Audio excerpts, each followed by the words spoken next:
to stay engaged in these presentations. But we are turning to the HIV, HCV harm reduction for opioid users. Matt Ignacio is from the Tohono O'odham Nation. He is a doctoral candidate. He has his Master's of Science in Social Work. He currently works with the Native American ATTC. He's done some previous work with the Native American AIDS Prevention Center as a project manager, as a national trainer. He's an author of a publication called Action, Compassion, and Healing, working with the injection drug users in Native communities. And prior to all of that, he worked at the Michael Palm Center for AIDS Care and Support on their harm reduction program, so the harm reduction within alcohol and drug counseling, psychotherapy, and group counseling. So please help me welcome Matt. Thank you. Good afternoon, everybody. Let's stand up. Let's do one last stretch. Come on, let's do a power stretch. Last presentation. Get that body stretched out. Yes. Everyone take a deep breath in. Exhale out.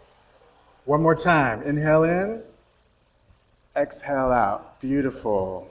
Beautiful. Have a seat.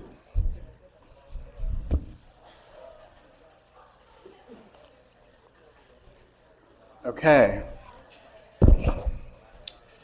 Yes, my name is Matt Ignacio, and I am a member of the Tohono O'odham. Skoktash Anya Apchukit Matt Ignacio, and I'm a full-time doc student at the University of Washington School of Social Work, doctoral candidate. I just advanced to candidacy as of January 16th, so I'm a doctoral candidate who is working on his dissertation right now. So, thank you.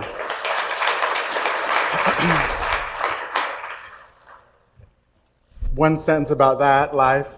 The research that I'm focused on is we developed a HIV prevention phone app for 13 to 18-year-old young men who have sex with men, and we're nationally testing it in a randomized controlled trial with 700 youth. And it's specific to racial and ethnic minority young men. So that's what that's about. But what I'm talking about here today, it's somewhat related. It is related, but was I guess pleased to hear when we went around and doing introductions this morning that there were a number of folks who said that, well, I wrote the grant, so now I'm the director, right? Had no idea what this was about, but now I'm in charge of it.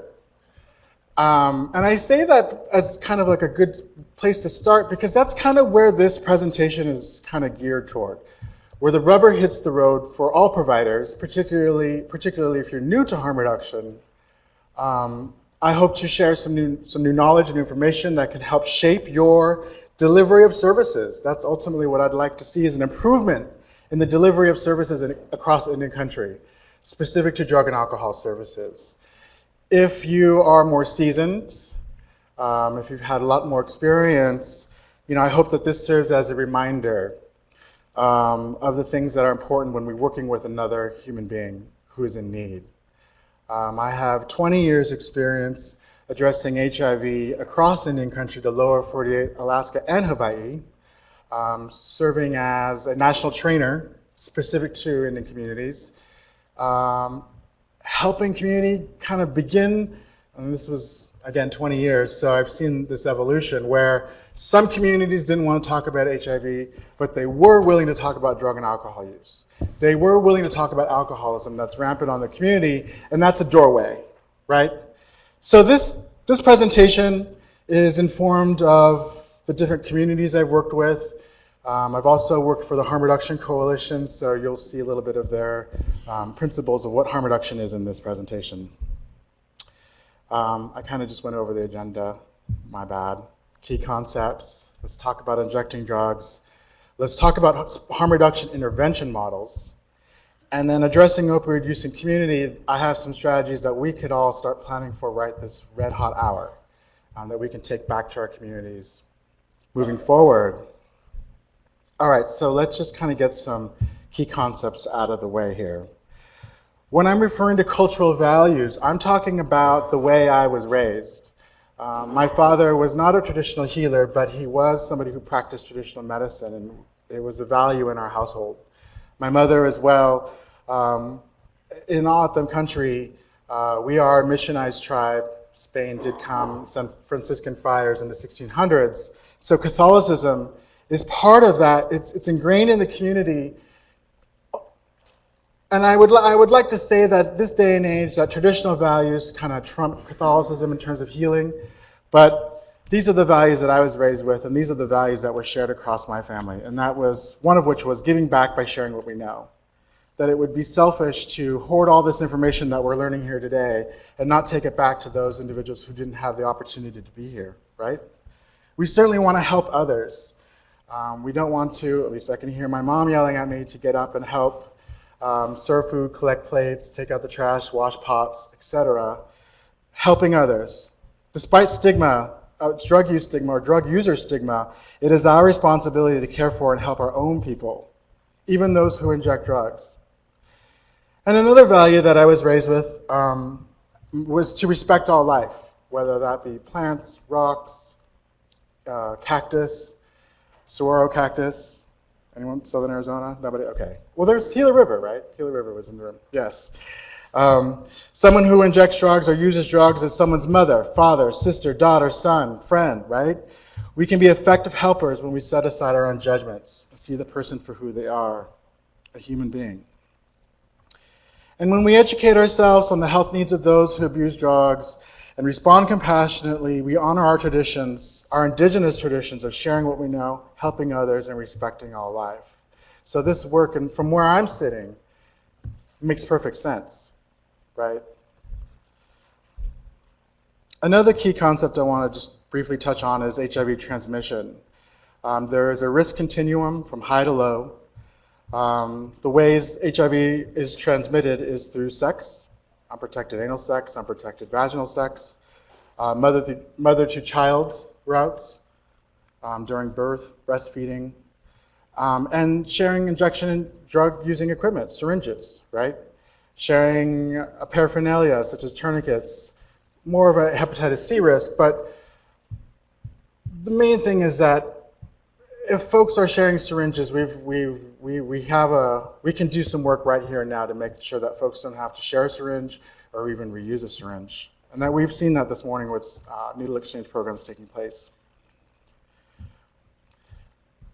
We've been talking about hepatitis C, and how this all ties in, if you don't know, is that there's been a lot of, I would say, solid decade work, probably longer than that, in Indian country where hepatitis C certainly took center stage, more so than HIV, because it was a little bit, in my eyes, community could talk about hepatitis C easier than they could talk about HIV.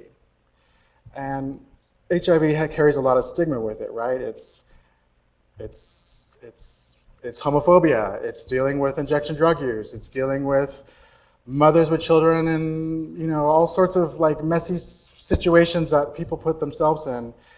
But they're closely related in that both are transmitted or can be transmitted through the use of sharing injection drug equipment. I want to talk briefly about what is harm reduction, just so we have a baseline, right? The definition of harm reduction is that it's a perspective, right? It's an approach. It's an embodied way of doing the work that needs to get done. And it's a set of practical strategies to reduce negative consequences of drug use, incorporating a spectrum of strategies from safer use to abstinence. There is a historical context. You might hear that harm reduction was invented. I say it's one historical context. It emerged out of a hepatitis B outbreak in Rotterdam in the late 70s, which informed drug policy in the East Coast, particularly in New York City, around injection drug use and heroin users in the 80s. It's quite amazing to be here today and to have seen the shift in Indian country from where we would ignore heroin junkies because they were kind of the lower tier drug user, right? We're more focused on the alcohol, marijuana, but we're not going to touch them. That's just too hard. To have it almost like, again, center stage, if you will, addressing opioid use, I mean, this is a long time coming. And I would argue that we're behind the curve, nationally speaking. Just everybody's behind the curve. This has been an emerging issue, again, since the 70s and 80s.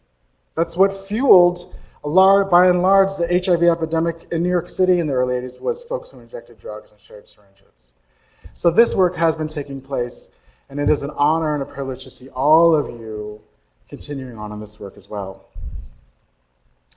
My other kind of like side comment about the historical context is that I think that harm reduction is what we as Indian people have always done is take care of those who are sick, right? It was my mom who took in my uncles who were chaotically and persistently chemically dependent to alcohol, but she would still make sure they had a meal in them each day. She still would offer them a warm place to sleep if we had it. You know, she would still take care of their needs, and by and large, that's what harm reduction is.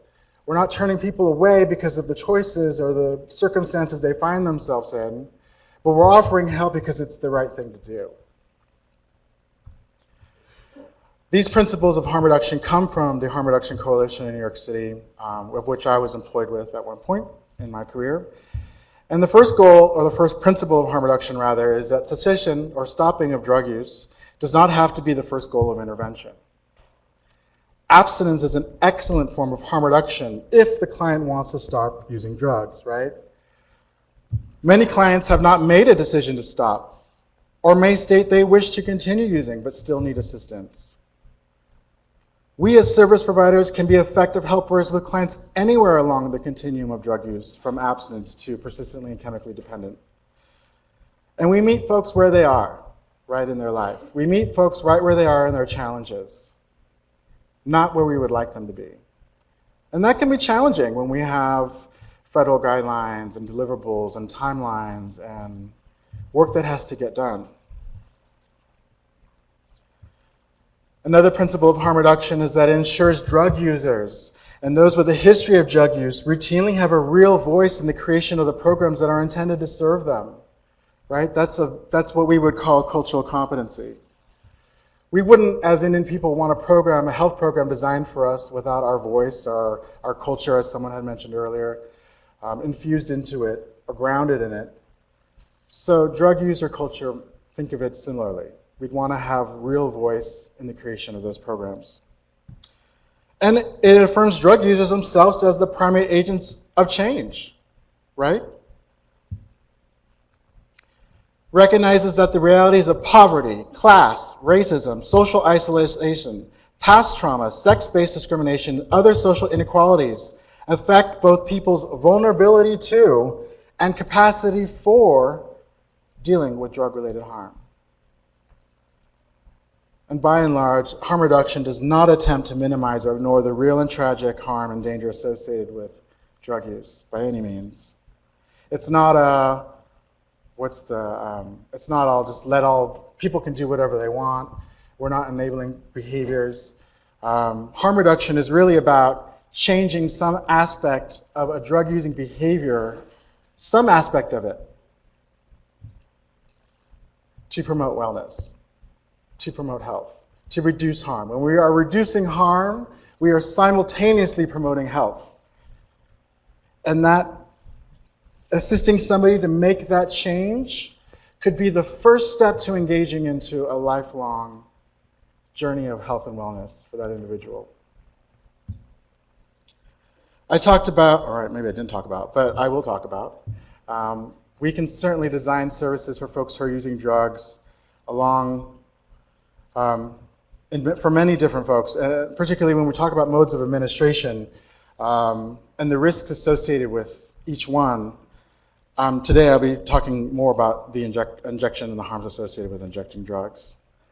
But the way folks do drugs, typically we can either inject them, we can inhale them, we can snort them, we can eat them, we can smoke them, we can slap a nicotine patch on our skin and get that transdermal absorption into our blood system, right? When I speak of continuum use, exactly what I'm talking about. Everybody from folks who don't use drugs, who experiment, all the way through binge, abuse, dependence, and again, severely and persistently chemically dependent. right? We can be effective helpers anywhere along this continuum. Looking at some historical approaches, in this country, we have a history of locating the problem in the person. That folks who use drugs, we take a sort of a moral approach, right? You're a bad person. You must be a bad person in our community because you're using. And the solution is then to demand reduction, temperance movements, prohibition. We've had a history of locating the problem in the substance, not the person, right? So war on drugs, criminal justice model, supply reduction policy. And by and large, what I'd say is, the harm reduction movement is kind of where I situate myself, and that's locating the problem in the relationship between the person and the substance, right? Which may change over time, because many people use drugs and alcohol and don't do so in a harmful way.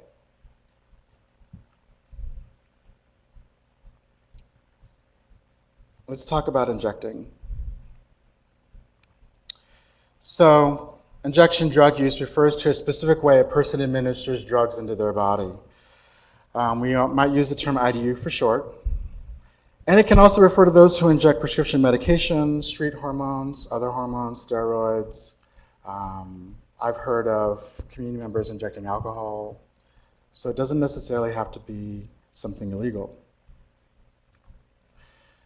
A hypodermic syringe is used to pierce the skin either intravenously, through the vein, intramuscularly, your backside, subcutaneously, just beneath the skin. These are the more common ways. The challenge with injecting anything, though, is the actual syringe needle itself. So at the top left is the new needle, and at the bottom right is a needle that's been used 6 times. So we're not just talking about addiction. I mean, we are talking about getting folks in treatment, addressing addiction, getting folks to stabilize and to transition into leading a life of productivity. We are also monitoring the body. Folks who are injecting drugs, abscesses, wounds. In more serious cases, certainly overdose. As I said, HIV and hepatitis C can easily be transmitted through sharing syringes. Trace amounts of blood enter the syringe and remain in the barrel itself. And that environment is ideal for specific to HIV to last because it's sealed off. There's no air contact. Once air gets in contact with HIV, the virus dies. It needs to live in an airtight space in order to thrive. Hepatitis C, on the other hand, can live outside the body. But this is why injecting drugs is a risk for not just addiction, but other harms, right? If the person, this is pretty self-explanatory. If person A is using the syringe, maybe there's only one available. Maybe syringe access isn't available in your reservation in your neck of the woods. Maybe we have an anecdote about this, that I was working with some tribal communities in Northern California who had experienced an outbreak of hepatitis C among a cohort of aunties. And what was happening was there was no syringe access in that community, and so folks were taking diabetic syringes from their family members and putting them back. And that's how it's transmitted, right? Using the same syringe over from someone who is infected.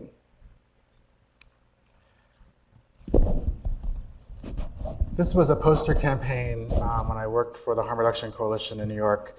That was hepatitis C awareness, and the tagline read, "It's all about the blood," meaning that any item that came in contact with blood, you might be running the risk of coming in contact with hepatitis C, whether that's the tourniquet, whether that's the cooker, whether that's your alcohol pads, etc.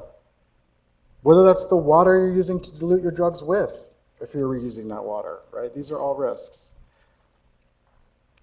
So why would we inject drugs anyway, right?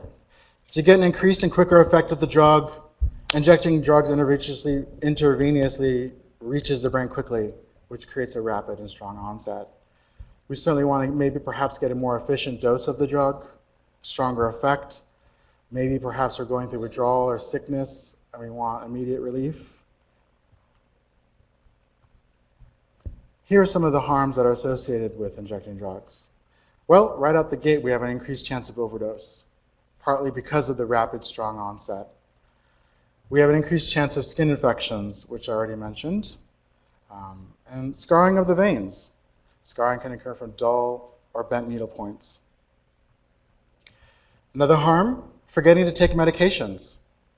An active drug user may forget to take their medications regularly. That can be a challenge to treatment plans, right? Track marks. Injecting drugs directly in the vein can cause darkening of the veins due to scarring and toxin, which, that is a health issue, but also can be a sort of an avenue for stigma if that's seen out in the community, right? There's a shame associated with that. And dependency, that goes without saying, through the use of continued ongoing use of drugs and alcohol, despite the problems they are producing.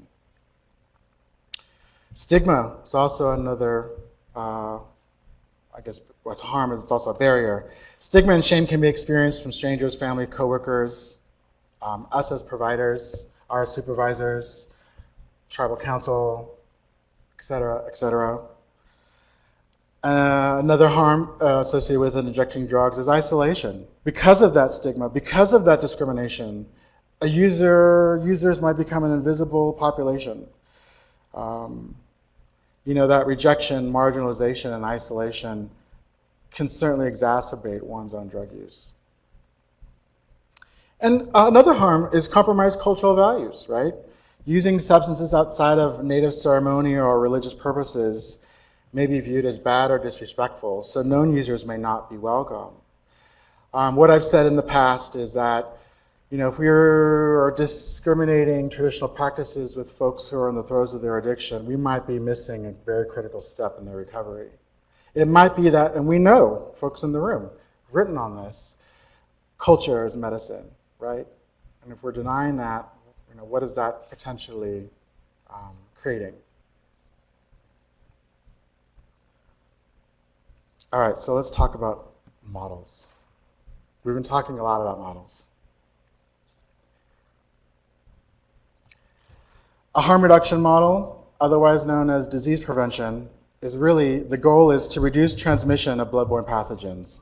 How we apply that is through needle exchange, syringe exchange, syringe access, the sale of syringes at drugstores like Rite Aid and Walgreens with no prescription. Right? The model is disease prevention. We want to prevent the spread of hepatitis and HIV being spread in the community, particularly if that's a small community, right? Think of your own hometowns and your own communities. Harm elimination and abstinence is a harm reduction model, right? As the goal is to assist clients in achieving and maintaining their abstinence. Used in dry treatment programs, some abstinence-based housing programs, and some mental health programs. We can also talk about recovery readiness as a model. Work with clients who are actively using and help them achieve abstinence, particularly in a specific time period. Can be applied in damp housing programs, shelters, applied in mental health programs, particularly with addressing how drug use affects medication adherence. Another harm reduction model is moderation and controlled use strategies. To reduce harm by reducing consumption, or controlling episodes or situations of use, or switching the mode of administration. So rather than injecting, perhaps maybe you could snort or smoke, right? It's working with the individual to reduce the harm in that moment. We see that applied in self-help support groups, moderation management, for example, some needle exchange programs and some housing programs. Another harm reduction model is substitution therapy. Replace one drug with higher associated risk with another drug of lower associated risk, right? Someone mentioned heroin, the quality control, we don't know what's in it, carfentanil, etc. Whereas methadone is pharmaceutically pure and dispensed by a trained provider. We talk about warm turkey, right? Nicotine replacement strategies. It's that patch.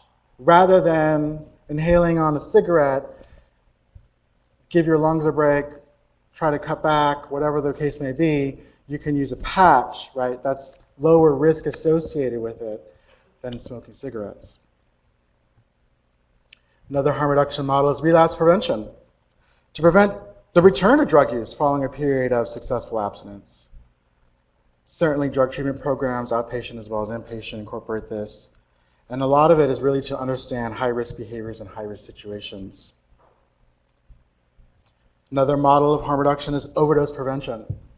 We've talked a lot about Narcan. How many folks know what Narcan is? By show of hands. Great, awesome. Narcan is a quick medication. What's a medication? What are we calling it? It's an antidote, injectable antidote that reverses the effects of an overdose. And the goal is to prevent death and negative health consequences, right? Particularly overdose prevention strategies. I've seen really amazing programs in jails and pre-release programs around overdose prevention, right? So your tolerance has gone down while you're in jail. You get out, perhaps you want to use, your tolerance is lower, you use, and your body, it's that strong rapid onset, right? You're at higher risk for ODing if you've had a period of abstinence, because your body, the tolerance level is lower.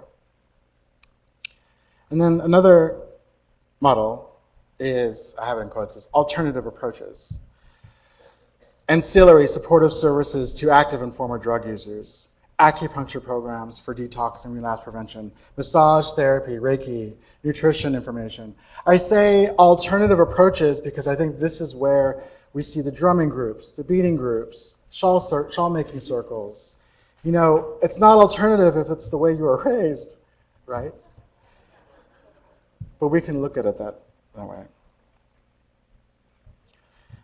And lastly, another harm reduction model is through education, the prevention of drug-related harm.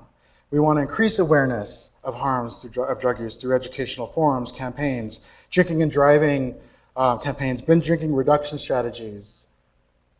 Educating folks on what they're going to put in their body is a critical step. We at the Harm Reduction Coalition had a series of little pamphlets. C is for cocaine, H is for heroin, S is for speed, and on and on and on. And it talks about the pros and the cons of using so folks can make an informed decision of what they're going to put in their body. Right? That's an intervention model.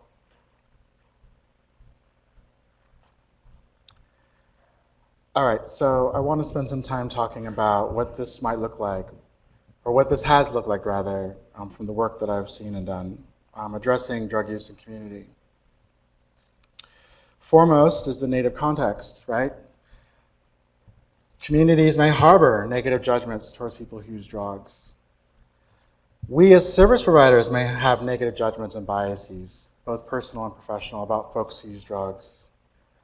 Individually, we might feel embarrassed, angry, frustrated, and hopeless when thinking about the negative impact substance use has had in our community. And as a result, we may choose to ignore the reality of the situation. And I say, if you need to take a time out, if that's where you are in your journey and it's overwhelming, maybe it is time to take a little break. I've taken breaks, right? We need folks who are strong. Someone who was talking about that doing this work is hard. It's hard work. And, be kind to yourself. I want you all to think about this, if you don't mind closing your eyes. Most of us did not learn how to ride a bike the first time we attempted to. It required support, practice, and patience. As we learned how to ride a bike on our own, we accepted the fact that we may fall down. Think about that. And my point with that is that learning how to pick ourselves back up and having the courage and strength to try again is part of the process of learning new skills and behaviors. These are your clients, right? Remember what it's like to try something new. It takes practice. I'll never forget when I was interning with my master's program. I had a caseload of 30 folks who were coming in for counseling. I was an alcohol and drug counselor. And there was another guy there who was also an intern, different school. We were both kind of just doing the same job, both interns, but we just met on the job.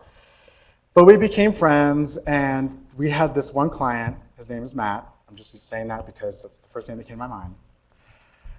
And Matt would, I'd get this call at my desk. It'd be from Matt. He would be like, I need to come and talk to you. I want to sign up for another round of counseling.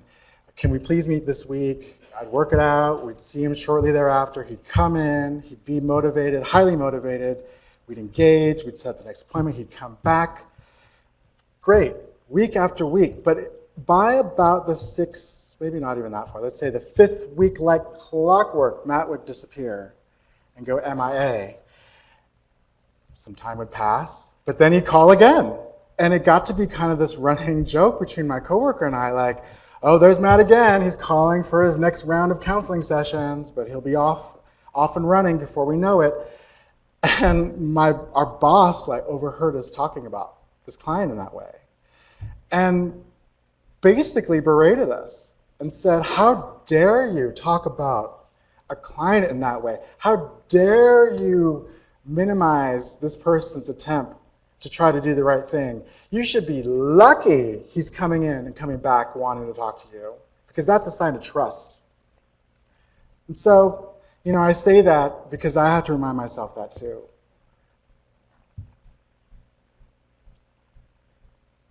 I have some suggestions around, oh wait, we're not there yet. Some words I want to talk about when working from a community approach, right? A change is incremental. It's often invisible, and it's a lifelong process. We may not see the results of our TOR grants in the next fiscal year. We may not see the results once we've moved on to some other job. We may still question if it was beneficial. But you have to believe that change is happening, right? I know change is happening. I'm standing here in front of a room to say that change has happened. More so in the last 5 years and the last 10 years than I've ever seen in this work. Setting goals, being supported, and celebrating small successes are all critical elements of behavior change, right? Celebrating small successes. Getting this funding in your community is a success, and it's not small, right? Coming to this meeting is a success. To be present because you care is not small, but that's a success. And certainly relapse or slips or getting off track are a part of the process of behavior change.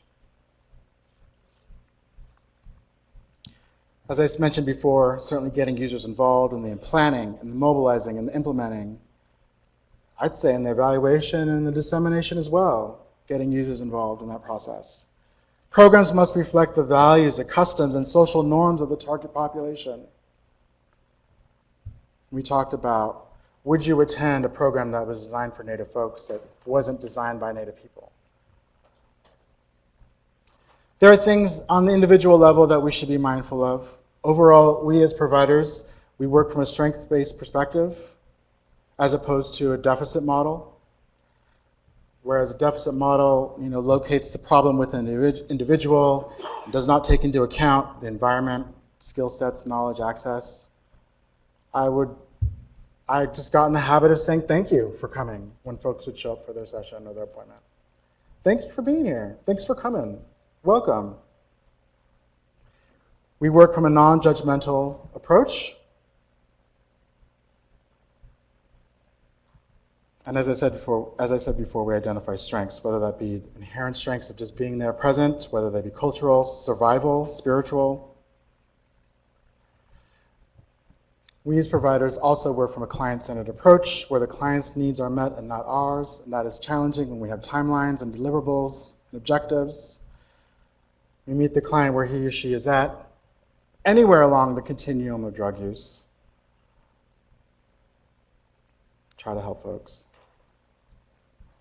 We talk about cultural strengths. This is just a shorthand list that I came up with very quickly. But I think we could talk about this with the folks we work with. And we could add to this list, what do you think are some of the strengths that you bring to the table? We have an inherent strength around adaptability, that's for sure, right? As Native people. We certainly have strengths around community, self-determination, our spiritual strengths, our connection with the past, the value and the importance of family and elders, our way of thinking, mind, body, and spirit. That's an inherent strength. Cultural pride, particularly around Native youth, and the movement that's occurred in the last, I'd say, 15 years. And certainly many others. As an organization, or working within an organization, there are things that we can be mindful of. We, as an organization, strive to provide services that are culturally affirming. Moving beyond cultural competency to cultural humility, right? We are lifelong learners in this work. Certainly, as I said before, a holistic approach to wellness. And organizations can be inclusive of spiritual, traditional, and cultural needs. This is ever ongoing. So I mentioned that there are things that we could start planning for today. I think that these community awareness events are low threshold, easy to kind of organize and kind of get a jump start in raising awareness. Any one of these dates, where May in itself is Hepatitis Awareness Month, but May 11th to the 15th is Needle Disposal Week. You can run a campaign in and around your community. May 19th is National Hepatitis Testing Day. Why not hold a community event around that? June 28th, World Hepatitis Day. August 31st, International Overdose Awareness Day. Certainly, we want to be mindful of those folks that have crossed over, who I believe continue to guide and inform the work that we do. As an organization, we can also develop targeted messaging and as a strength, and have community-specific messaging in brochures, public service announcements, radio advertisements, flyers, and posters. This one is my favorite. It says, user-friendly. We know our patients who use alcohol, drugs, and cigarettes value their health. Our goal is to provide every patient the best medical care we can. We are here to help you, not judge you. Now, how would you feel if you saw that sitting in your waiting room, right? That's a shift.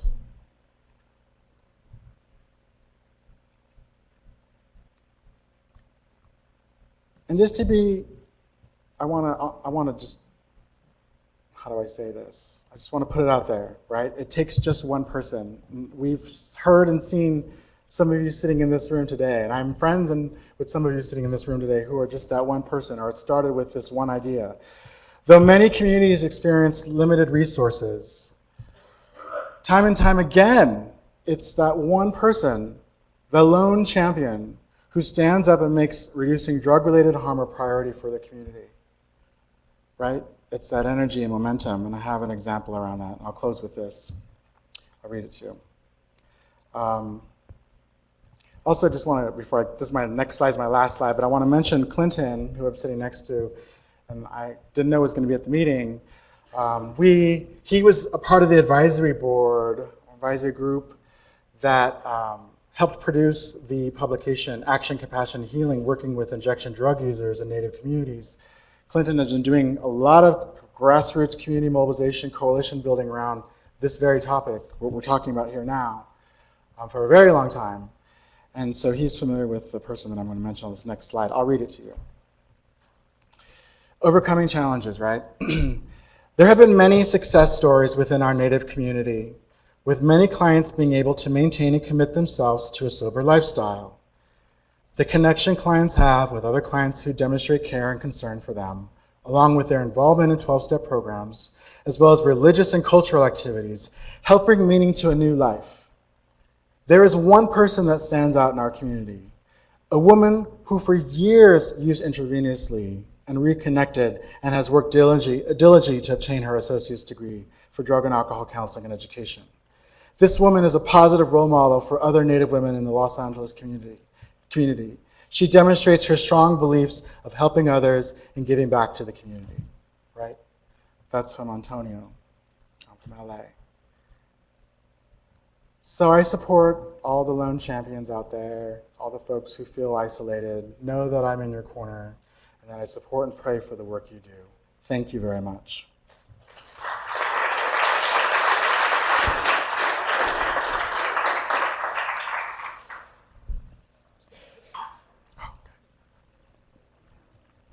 Thank you very much, Matt. I'll ask him to have a seat here. I'll ask Dale to rejoin us as well, and just see if there is some appetite for Q&A and some dialogue around the co-occurring disorders and comorbidity and the harm reduction approaches, and in a sense, some of the outcomes that Matt talked about as well.